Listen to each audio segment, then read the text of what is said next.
Hola, buenos días. El día de hoy, que normalmente se festeja el Domingo de Resurrección, quisimos hacer algo diferente. Somos sus amigos Luis y Esme de la Iglesia La Montaña. Y el día de hoy, en lugar de hacer una predicación normal o cotidiana, digámoslo así, queremos hacer más bien un ejercicio de tratar de contestar algunas de las preguntas que las personas tienen acerca de Dios, acerca de la resurrección y otras preguntas que estaremos tratando de contestar. Bienvenidos. Bueno, vamos a comenzar con la primera pregunta. La primera pregunta es, ¿por qué creer en Dios? Mira, yo creo que todos hemos profundizado alguna vez acerca de las grandes preguntas de la vida, ¿no? Como es Dios, si existe una vida después de la muerte. Incluso nos hemos preguntado cómo se creó todo esto, ¿no? La vida, el universo y todo. Y quisiera agarrar esta última pregunta para dar un ejemplo de por qué creo que es inteligente y racional creer en Dios. Muchas personas piensan que cuando nosotros hablamos, por ejemplo, del tema de cómo se creó el universo, tenemos solamente dos opciones: creer en la teoría bíblica, que Dios con su poder, con su infinita misericordia, creó todo el universo y las estrellas y todos nosotros, y otro es creer en la ciencia, en la teoría, por ejemplo, del Big Bang. Pero esto no es cierto, porque, por ejemplo, el Big Bang, la teoría del Big Bang, solamente relata los hechos de cómo fue el universo temprano después de este Big Bang, ¿sí? No es como que expliquen realmente qué fue lo que sucedió ahí. Ellos lo llaman nada más una singularidad. A esa singularidad nosotros le llamamos Dios. Definitivamente la ciencia nos puede explicar, después de que Dios actúa, qué es lo que sucede en este modelo cosmológico. Sin embargo, nunca se van a poder explicar esa singularidad, y esa singularidad es Dios hablando y Dios creando el universo.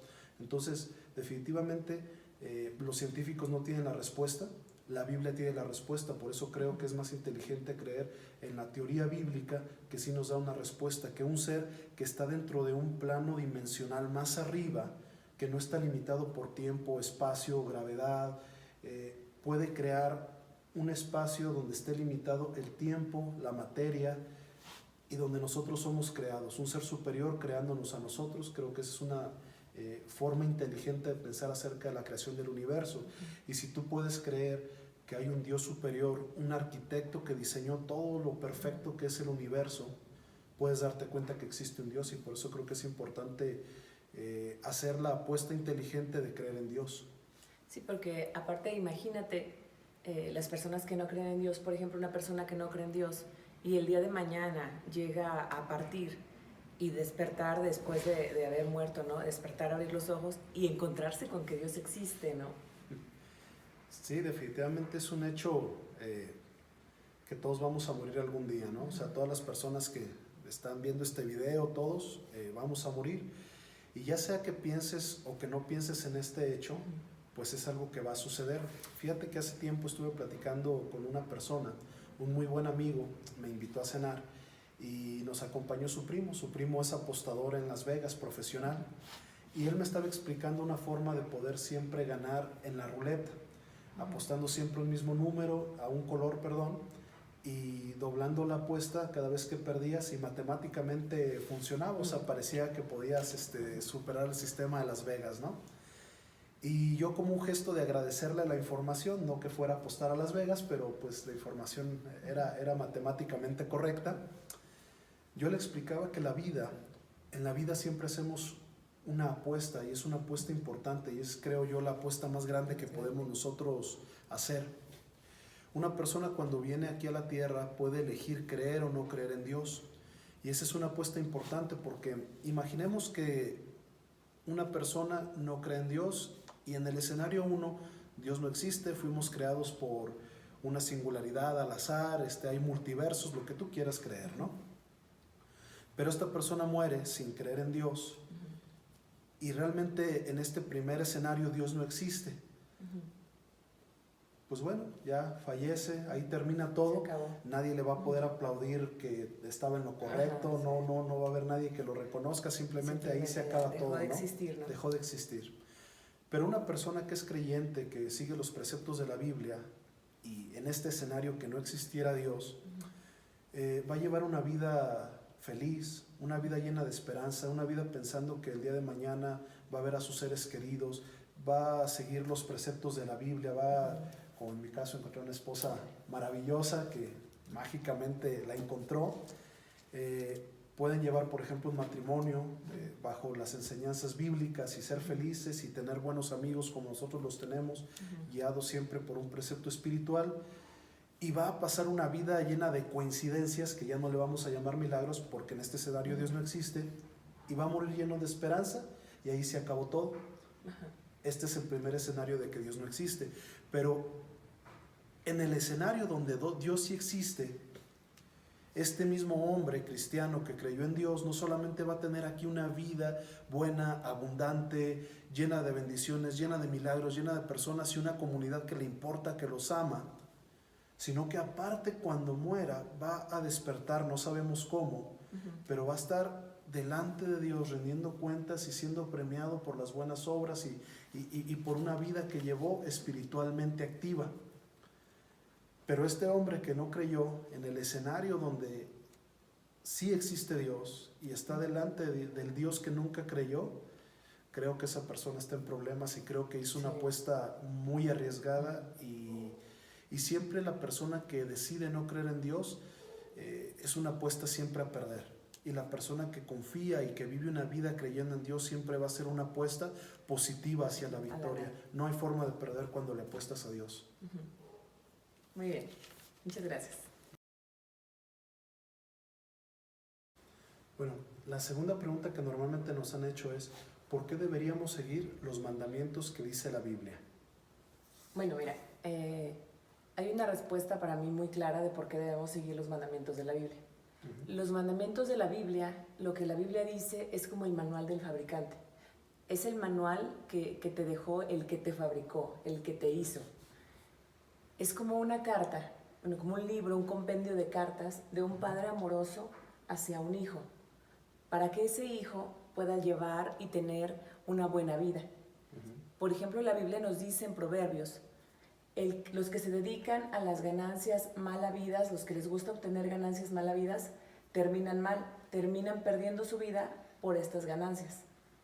Y es cierto, ¿cuántas veces hemos visto a personas que se dedican a obtener ganancias mal habidas y que terminan perdiendo su vida, ya sea porque terminan en la cárcel o porque literalmente terminan perdiendo su vida?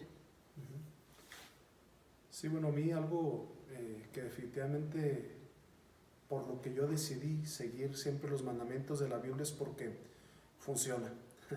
Básica y sencillamente, cuando tú haces lo que la Biblia dice, eres bendecido. De hecho, estoy leyendo un libro de Lee Strobel que se llama El caso de los milagros, y es increíble cómo muchísimas personas, cuando leemos la Biblia, cuando seguimos los mandamientos que la Biblia dice, muchos podemos dar testimonio de milagros en nuestra vida.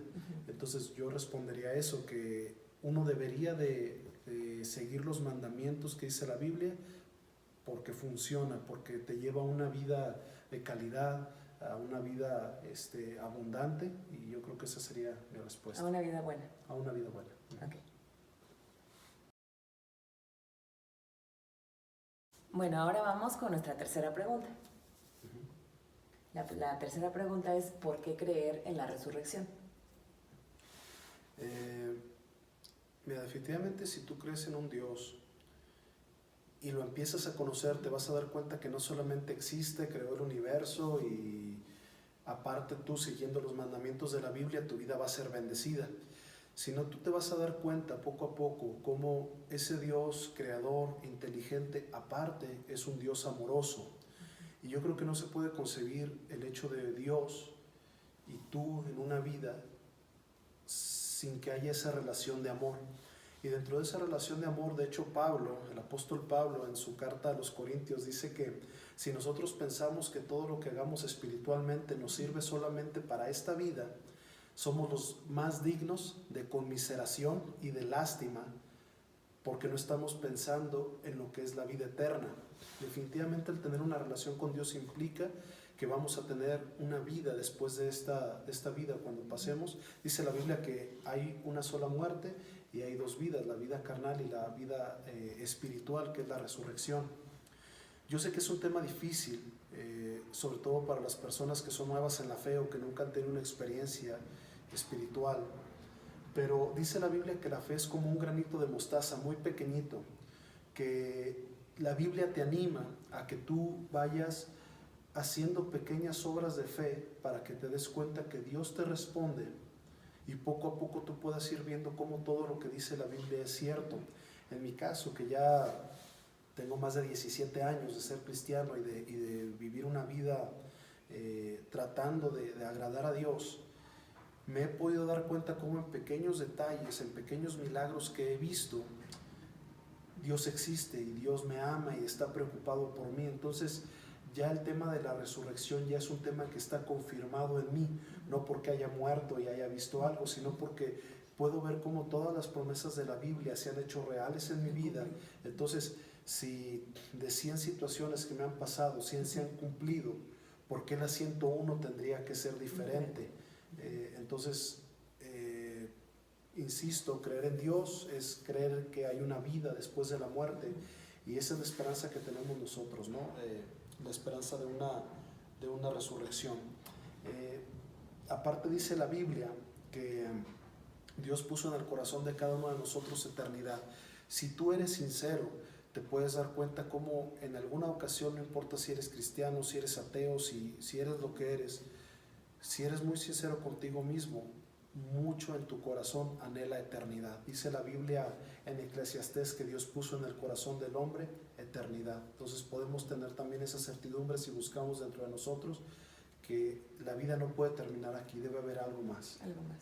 Ok, muchas gracias. Ok, la cuarta pregunta sería, ¿Dios realmente me puede perdonar? ¿Realmente me ama? ¿Realmente soy digno de su amor, de su perdón? Bueno, la respuesta es obvio que sí, ¿no? Claro que sí puede Jesús y Dios perdonarte a pesar de lo que hayas hecho. Y puedes decir, bueno, es que yo tengo una multitud de pecados, ¿no?